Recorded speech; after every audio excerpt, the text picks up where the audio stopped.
Hey, guess who we've got on line right now? I think he's the man who Brownie? finished second at Knoxville last week. Brian Brown, are you there? Yeah, what's going on, guys? Thanks for checking in this morning. I appreciate that. Man, oh man, last Saturday night, that was how. What is?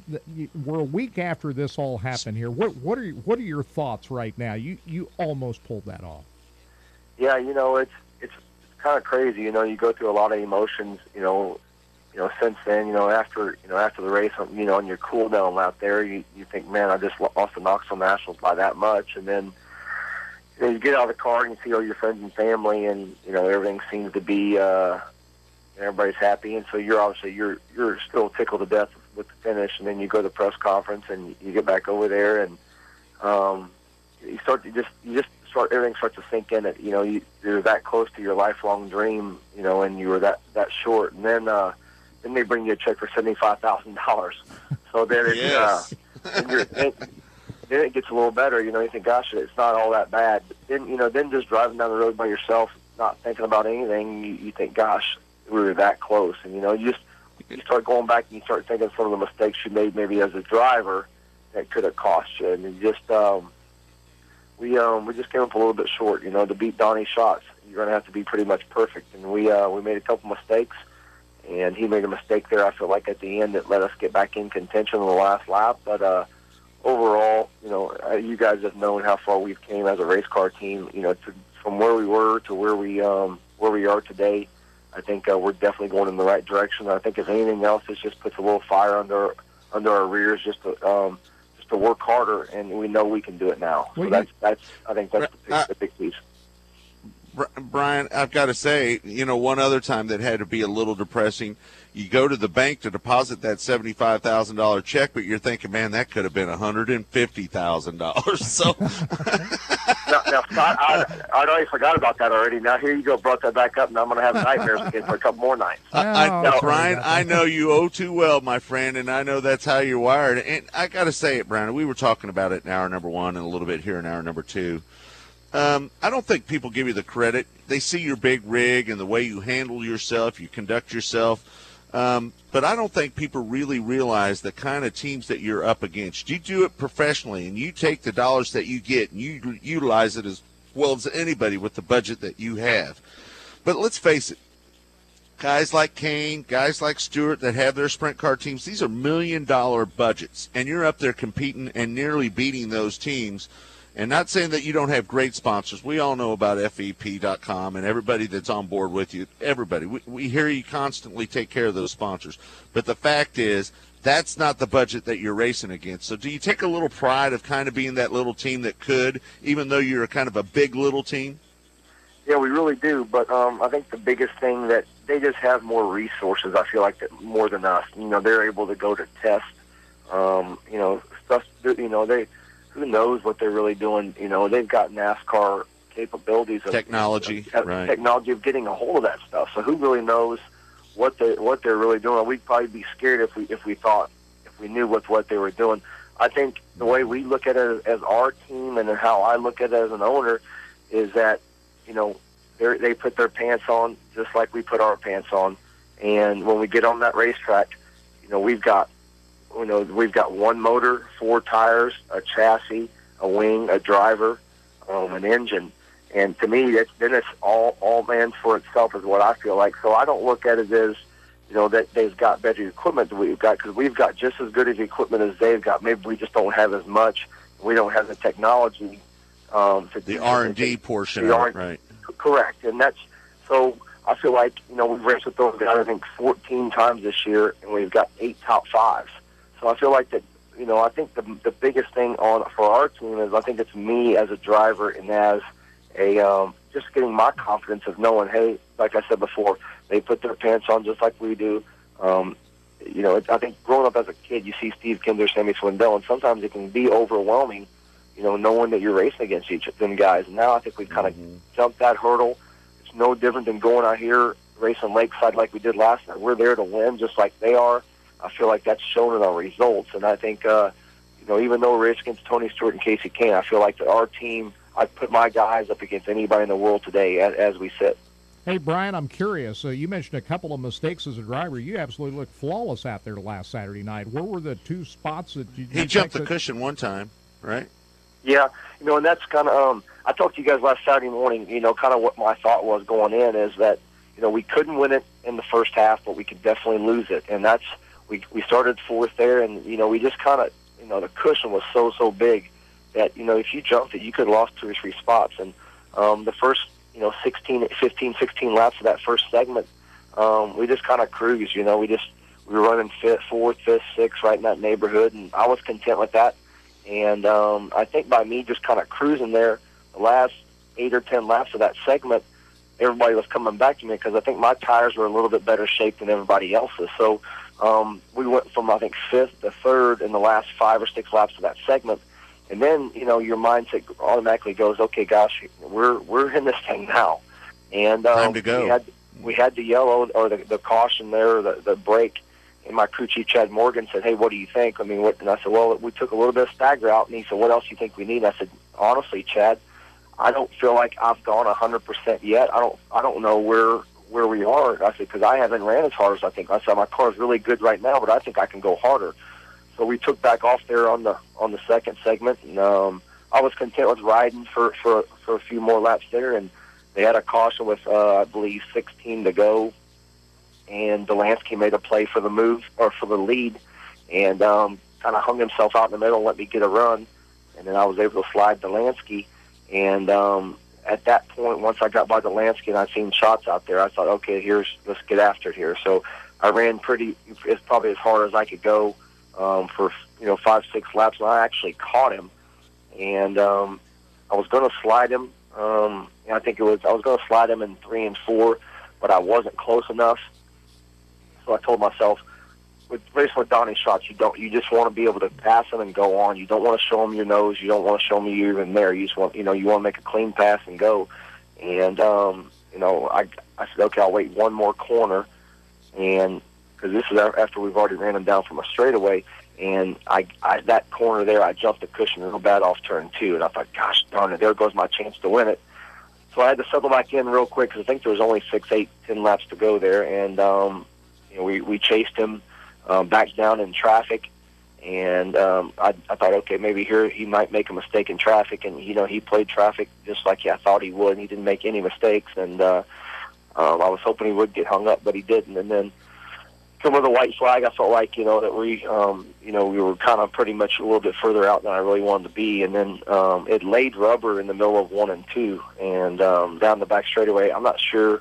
I think he thought maybe there was going to be some rubber in the middle of 3 and 4, and he went through the middle like he didn't do that for 49 laps. That was the only lap he did that. And when he went through the middle, I sailed her in around the top. Probably I just as hard as I could possibly go, and we got a really, really good run off turn 4 and just came up a little bit short. So if it would have been 51 laps, maybe, but if you can't beat him in 50, you're probably not going to beat him in 51. And if you're going to lose to somebody, I'd say Donnie Schatz is probably who you'd like to lose to. But on the other hand, when I do finally win it, because I feel like we can now, he's the one I want to beat. What is it? I was going to say that guy's got to give you some added confidence, doesn't it? I mean, you've never been a guy lacking confidence. We all know that. But I mean, doesn't that gives you that added confidence for next year? I mean, 410 Nationals couldn't get here quick enough, could they? Man, I wish we could line them up right now, Scott. I mean, that's how I feel. And I think the biggest thing is confidence-wise is before my motors were okay. And when we go race with those guys, I would maybe sometimes have to drive a little bit over my head to not sort of keep up, but just to be in contention. I feel like now with our engine program, we were able to acquire a couple engines from Charlie Garrett through Jason Myers. So my engines right now, I feel like I've got the best motors in the country. I don't care, Schatz, Steve, Casey Canes. I got the best motor in the country, I feel like, best motors. And I think that helps me as a driver because now I know my motors. I can go when I want to go. I don't have to put my car on the edge every single corner and run my tires off it and do different things. My car is as good as any, and my motors I feel like are the best. And I think that helps my confidence that, I can just, like the first segment, I can cruise here and go when I want to go versus before I better get out there and do everything I can because they're going to be coming. So it that makes sense. That kind of changes my mindset a little bit as a driver that, okay, I can go 80% here, and then when I need to go 100, I can go 100 because I know my motor's good enough to run them down. But as far as confidence, yeah, I mean, when you run Donnie Schatz down at the Knoxville Nationals, and then you get out and all those fans are cheering you. I mean, let's face it, man, that doesn't really get any better than that. I mean, hearing those people cheer for me like that was probably as fun for me as as racing that race. And you don't really realize, you lose track of your train of thought of this is the Knoxville Nationals, because honestly I didn't think about the Knoxville Nationals until I got out of the car or on the cool down lap and thought about, hey, I just lost it. But when you're chasing him down, your mind has got to be 100% on that racetrack, and your mind can't wander. You will make some little mistakes, and if you're going to beat him, you can't make any mistake. What's going on with this Donnie? I was going to say, Donnie Schatz. I mean, he's been pretty ordinary, really, for the last couple 3 years as far as World Outlaws Tour. Hadn't won an inordinate amount of races, but yet he comes into Knoxville and puts these kind of performances together. Friday night, he was just unbelievably fast in that World Challenge race, and you can see how tough he's going to be. What's going on with this guy with this event?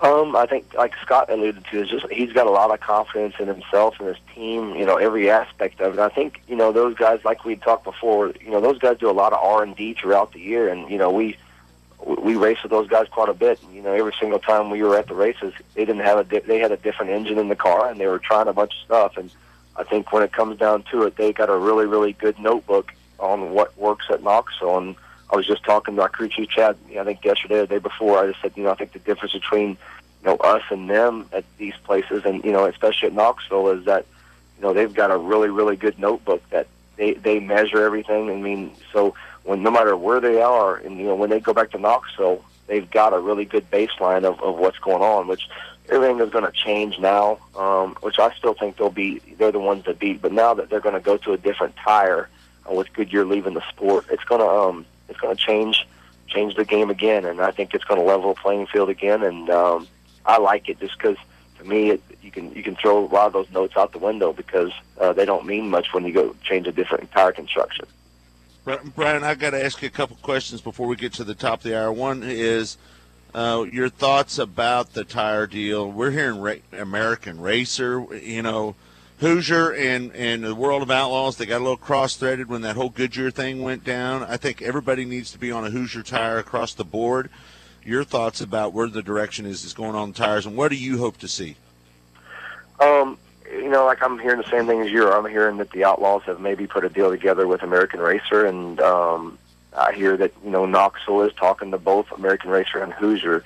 What I hope to see, honestly, I hope that it goes to Hoosier, and I hope it's what I would like to see as a driver, and mostly probably as an owner, is I'd like to see us all on that ASCS medium right rear and like a D12 left rear. And that, to me, sometimes we go racing for 3 days, and we got 3 different tire manufacturers and 3 different compounds in our trailer, and it just makes it really tough for us because we got more tires in our trailer than the tire truck, just because, and they're all different, and that just makes it tough. If the whole country could get on the same page and say, okay, we're going to run mediums on the right rear and 12s on the left rear, I could load up and go to the Outlaw race at Knoxville, and I could load up and then go to ASCS race at Devil's Bowl, and then I could go to Pennsylvania and take all the same tires. To me, that makes sense. I mean, we're going to run Hoosiers if that's the case. Well, let's all get on the same page. But I think if the Outlaws do go a different direction and they go American Racer and everybody else goes Hoosier, man, that's going to put them on an island. I don't know if they can swim off that island this time. Yeah. Well, it's.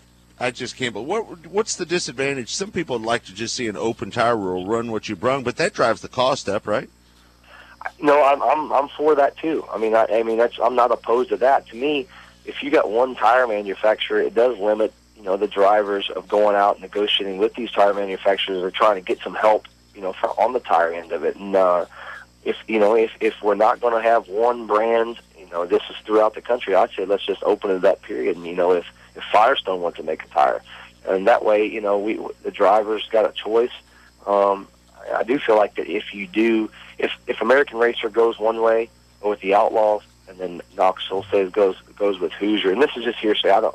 There's no truth in probably a lot of this. So this is just what I've heard, just like you guys. But if they go one way and then Knoxville goes to Hoosier, I looked at when the Outlaws come to Knoxville or the Knoxville Nationals come around, that there'll be a choice. You can run American Racer or you can run Hoosier. And I think that's good for the sport, too, because you know that Hoosier and American Racer are going to try to build the best tire possible because they want to beat the other, no different than we want to beat Donnie Schatz and Steve Kinzer. But, Brian, wouldn't that cause a problem wouldn't you have to carry two sets, or, enough tires of both? Because if you go to a certain track, that American Racer might work better at one track than it does another. Doesn't that create more inventory that you got to carry up and down the road?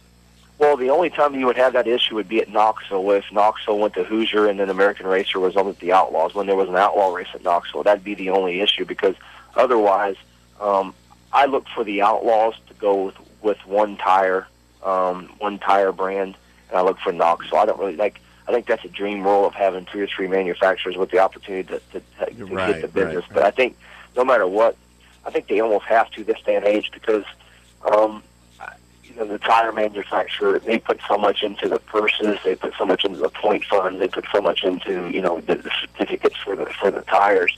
So I think it's almost got to be one manufacturer. But the Outlaws, they kind of just do what they want to do, and I don't know if they've had conversations with Knoxville about it, but I know Knoxville has talked to Hoosier already.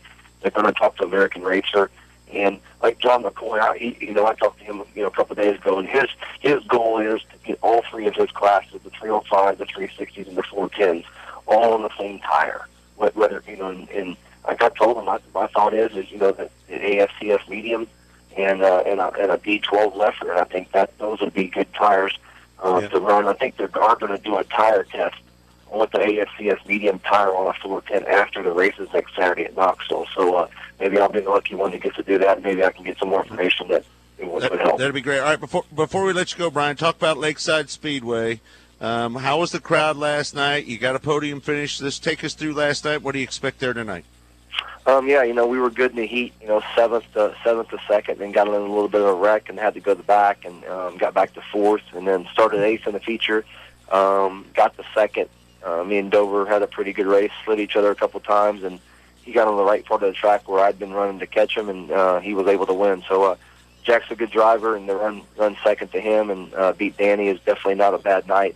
The crowd was as good as I was expecting. I'd say somewhere in the 1,500 to 2,200 range, and I think you're going to see some more good racing. It was 3 or 4 lanes wide, and it was good, and basically what I expected. So you need to tell Mark Olson, Brian. You need to tell Mark Olson we need to make that a national tour date though next year. I already told him that 4 or 5 times. But I'll go ahead and make it a 6th time just for you, buddy. Okay.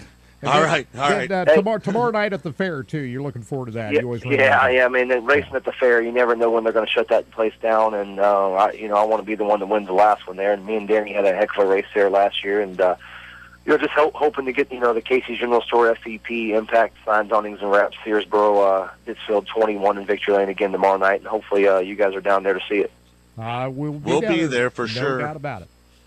Hey, I think maybe a few of the national guys might make it over there. We're not sure we're going to get it in tonight at Lawton, Brian. It's they're calling for rain down there. We're waiting for the word. We're sitting here at Creek County right now, Scotty Cook and I, waiting for the word if they're going to race or not. But if not, I'm hearing some guys are going to peel out and head that way. And I know that Bruce Griffith brought Aaron Reitzel. They're going to be running at Lakeside tonight. They chose to leave here and go up to Lakeside. So might see a couple guys drop in there at the fair on Sunday as well. Bring them on, buddy. We'll take them on any of them when they want to come. You bet. Hey, Brian, right, thanks Brian. for checking in with us this morning. Congratulations on the big success. Thank you. 2 weeks in a row. Maybe if I win the fair, win the last 2, maybe I can be on next week, man. I'll just becoming a full-time correspondent for you guys. Come in studio. Join us in studio. Just like back in the day, right, bud? Just like back in the day. Yeah, win it or win it, bud. There you go. All right, Brownie. Good job, man. We're proud of you. Thank you, guys. Appreciate all you guys do for me. Hey, you bet. All right, buddy. See you. Bye. There he is. He's everybody's talking about him this week. That's for sure. Oh, man, what a performance last week. Almost got it done. $75,000 for second. Just think about that. That's real money. I mean, the King's Royal still pays, what, $50,000 to win? One of the other big premier. Is that what it car pays? races. I'm not so sure. $75,000 is more than any other. It pays sprint car $35,000 race for to third. win. Yeah. $35,000 for Incredible. third. Yeah. ASCS Nationals, Knoxville Nationals need to pay more money. Yeah. I'll just say it. There you go. Yeah. Step it up. All right. That's it. That's we're at the end of the road here. Well, we'll see if we get it in tonight. 8 o'clock from Lawton Speedway on RacinBoys.com. And we'll keep you posted on the weather situation, so we'll keep our fingers crossed and we get it all in. All right. So we'll do that. Well, you've been listening to Track Talk here on Racing Boys Radio. We appreciate everybody tuning in. Don't forget, each and every week, Track Talk, both hour number 1 and hour number 2, is brought to you by McCarthy Chevrolet. Go to McCarthyChevrolet.com. Check out their certified used cars, or better yet, buy you a brand new Chevrolet. They've got all kinds of deals out on them right now. $10,000 price guarantee. You don't have to be a good negotiator. Get out there. Brian Schaefer and his staff will set you up with a quality used or new car. Again, check them out at McCarthyChevrolet.com. For Todd Surprise, our producer, Kirk Elliott, I'm Scott Traylor. We'll see you next week right here on Track Talk.